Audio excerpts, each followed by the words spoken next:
这个出号机的可动模型只需要1张多就可以到手。可以看到有珠光色外甲以及这么多的配件，所以它只是我神奇版EV女角色的配件包罢了。去年小买小不家的传奇版是液战出号机来着，结果很多人都说关键容易断，而现在新规 TV 版的出号机它来了，这次就不能再错过了。我本来以为它会和传奇版的奥特曼一样，是给很多的预涂装分饰来着，结果呢，大部分都是分件分饰呀，所以说呢，有很多小块的零件。这次的成品零件只有一小包，看来没有成品关节了呀。然后还有一包转角手型和一包支架零件。这次板件的开模精细程度还可以。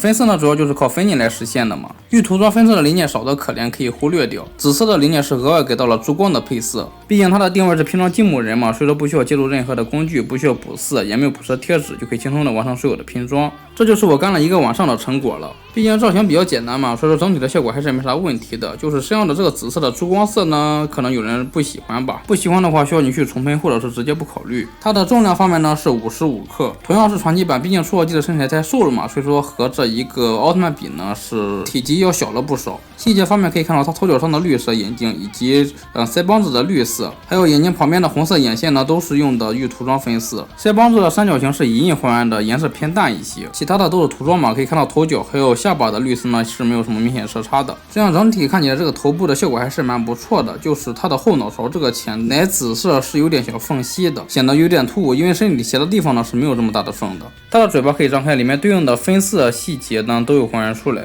上下活动头部的时候和脖子之间有联动效果。躯干部分的造型分色比较简单，就是一节一节的紫黑色嘛。肩膀上的黑洞是用的预涂装分饰，而胸口上的呢是用的镂空分件分饰。也就是说，躯干部分除了肩胛之外呢，其余的地方都是用的分件分色，哪怕是这么小的一块。胸口的装甲可以展开，不妨碍发射。这里的分件是用摄影库连接的，容易掉，不要弄丢了。背后的分色会更丰富一些，你看有这个奶紫色的分件装甲，上面还有一点绿，这里呢是可以打开的，然后再往外一拉就能露出来里面的插入栓。上面的绿色是预涂装分色，你也不用把它刻意的拿出来，因为它另给了你一个可以单独展示。此外，眼睛也是给了你一个不亮光的替换件。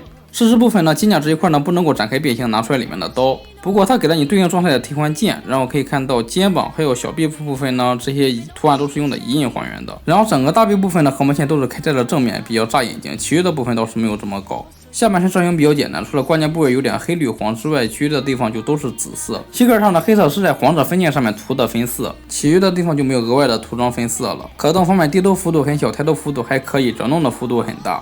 胳膊的平台是90度，前抬呢就不太行了，因为它的肩胛呢是和肩膀用群关节连接在一起的。肩膀处可以小幅度的平转，曲轴的幅度是100度左右，多的话会脱出。手腕群关节比较短，所以说可动幅度比较小。胸部前倾幅度比较大，后仰呢很小，然后转动幅度呢还可以。腿部的车踢能够达到80度，前踢80度，后踢也是80度，大腿根可以平转，巨细能够接近150度，脚腕的基地性呢还可以，脚尖也有可动。这次没有成品积木人关节了，给的全都是拼装关节，不过阻尼感呢还可以。它的配件方面，首先是一把手枪，然后是一把预涂装的小刀。它给了一个展开状态的替换左肩胛，可以还原出来拔刀的时候的造型。然后还有一把步枪，也是镂空分件分色的。这样的话，它只有2只手，但是有3个小配件，多余的就可以给凌波利用了。然后还有一把快比身体还要长的枪。除了这个红色的环之外，其余的地方都是用的分件分色，细节做的呢还是挺到位的。比如说这么小一个白色的凸起呢，竟然也是用的分件。坦克履带的细节做的也是蛮精致的。手型方面有一对撕裂立场的造型手，一对奔跑的手型，一对五指大张开手，一对握持刀的手型，以及一对握枪手。此外，下巴、口腔还有脚呢，都是给了你一个备用的零件。然后还有一个发射台，可以看到呢，分色并不多，就是在底部还有支撑柱呢是给到了白色的分色，底下的拉伸偏紧，而上面呢还是蛮丝滑的。调整好之后可以刚好卡住胳膊，但是它没有做出来对应的线位，所以说呢卡不牢。电线是软胶包铁丝的设计，可以自由的凹造型，可以直接把它连在出号机的背后。想摆造型的话，可以把电线拔出来，替换成这一个支架进行连接。好的，以上就是这一个传奇版 TV 出号机的情况了。总体来说，价格不贵，配件还是蛮丰富的。问题的话就是这个珠光色，可能就有人不喜欢了。大家觉得这个发色如何呢？